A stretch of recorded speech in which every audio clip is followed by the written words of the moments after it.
sobre el tratamiento adecuado de los tumores. Por Adolf Lippe. The Hahnemannian Monthly, volumen 1, junio, 1866. ¿Qué son los tumores? ¿Cuál es su carácter y en qué consisten?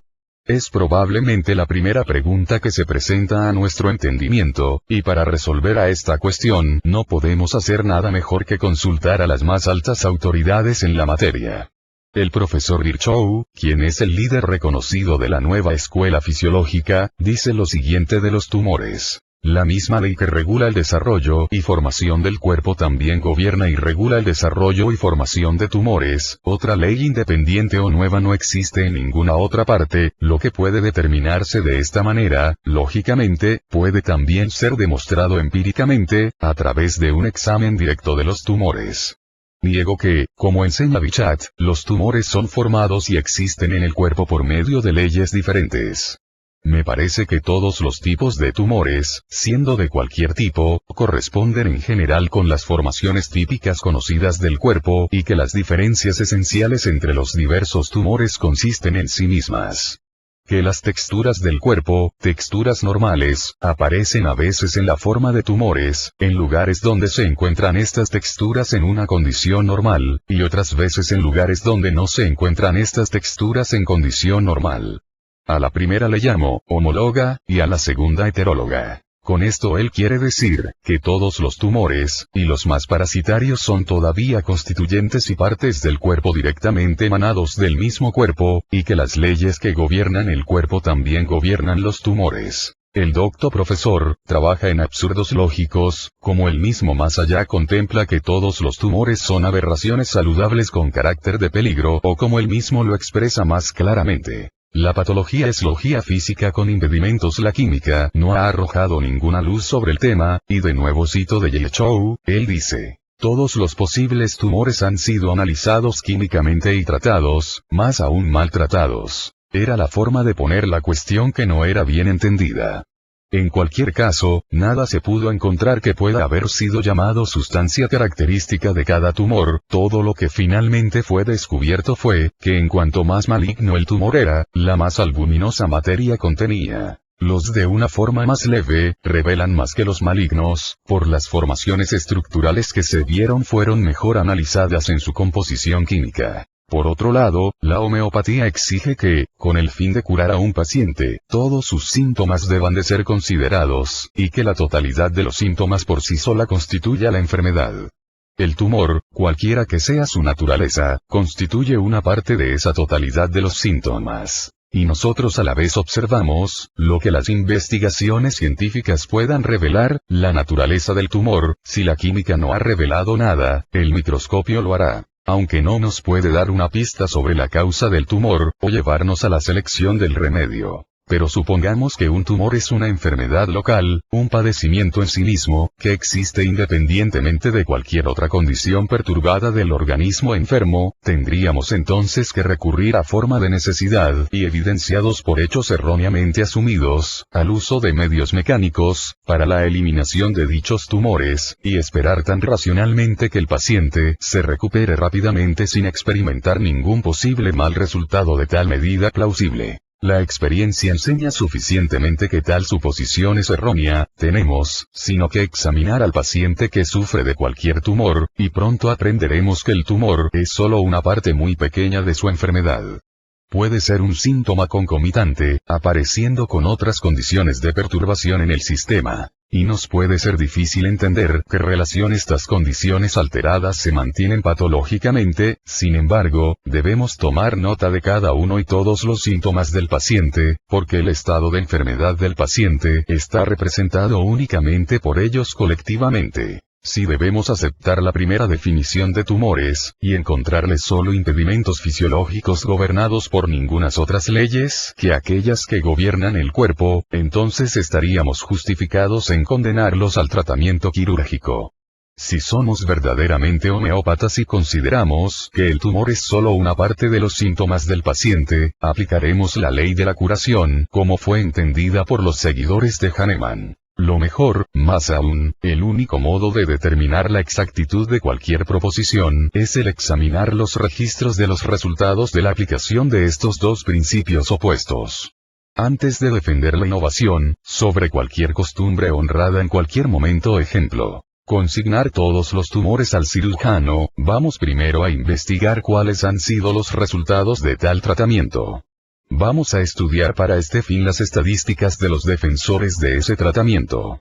De ese modo, nos encontramos a la vez una dificultad que no puede superarse fácilmente, y esa dificultad es la cuestión que se plantea, ¿qué es una curación para el cirujano?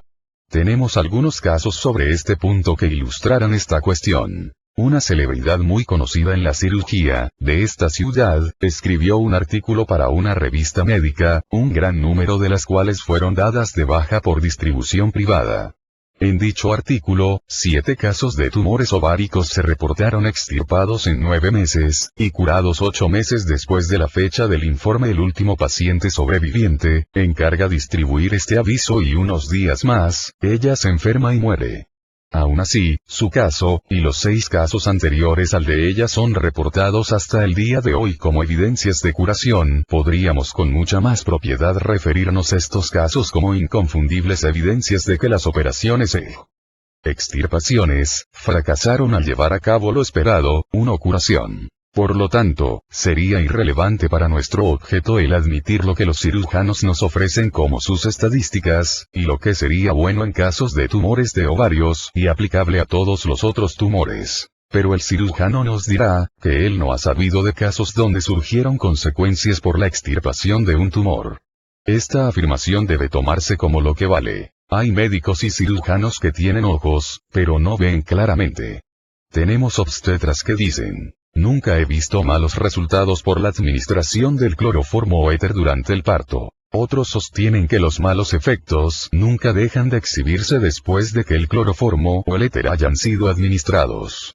La única diferencia entre estas declaraciones contradictorias es lo siguiente, que el primer relator no vio lo que el segundo mejor observador vio. Lo mismo sucede con el cirujano que falla al observar. Por otro lado, tenemos un largo número de casos reportados por homeópatas que han curado tumores de todos los tipos, bajo cualquier circunstancia, con el verdadero remedio curativo, sin recurrir a la cuchilla.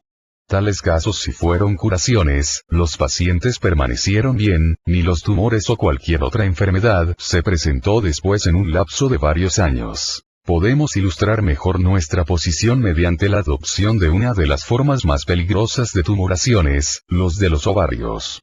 Existen 2 especies diferentes de tumores de ovarios. 1.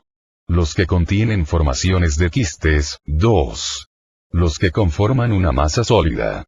Entre los primeros encontramos el simple ovario hidrópico, quistes complicados, quistosarcoma, quistocarcinoma, e hinchazones coloidales. Entre los segundos la simple hipertrofia, fibroma, encondroma, el escirro, y tuberculosis de los ovarios. El célebre profesor Scansoni y otros, dan descripciones muy precisas de estas variadas condiciones patológicas, pero suelen decir que las peculiaridades anatómicas de los tumores no pueden determinarse en el enfermo sino en la mesa de disección, por lo tanto, tácitamente admitiendo la gran dificultad de pronosticar en el ser vivo las peculiaridades anatómicas de un tumor dado.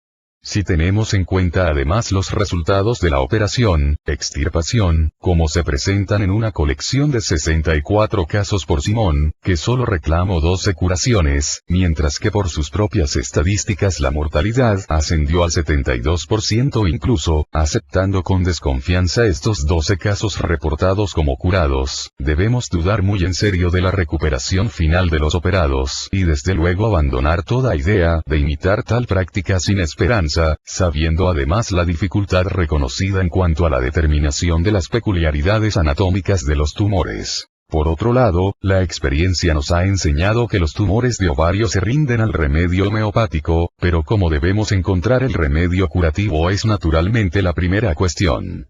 El carácter del tumor o sus peculiaridades anatómicas tan difíciles de determinar, arrojan muy poca luz al respecto. Y en la misma proporción que los tumores difieren entre sí mismos a sus peculiaridades anatómicas, habrá también la absoluta inutilidad de averiguar por qué en esta persona el tumor asume una cierta forma y en otra persona otra. Nos queda más que inferir que varios y diferentes remedios pueden ser aplicables, como agentes homeopáticos curativos, en personas que sufren de diferentes, aunque similares, enfermedades.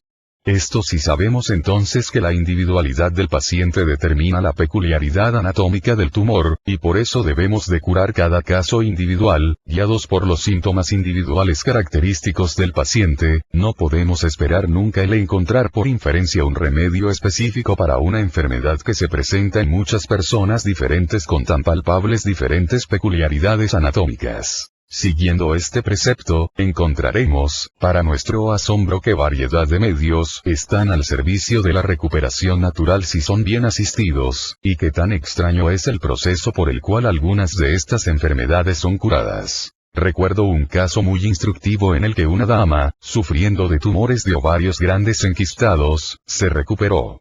Después de un tratamiento preliminar con un remedio antipsórico, correspondiente a síntomas no necesariamente partiendo de la enorme hinchazón, comenzó a sufrir de fiebre alta, evidentemente una condición inflamatoria de uno de los quistes para los que belladona fue administrado en el curso de 24 a 48 horas después de que la alta condición febril había aparecido. Una descarga muy larga de los contenidos del quiste se llevó a cabo por la vagina, y después la hinchazón continuó más pequeña. Este proceso se renovó y poco a poco, pero lentamente, una mejora en su condición y una gran disminución de la hinchazón apareció.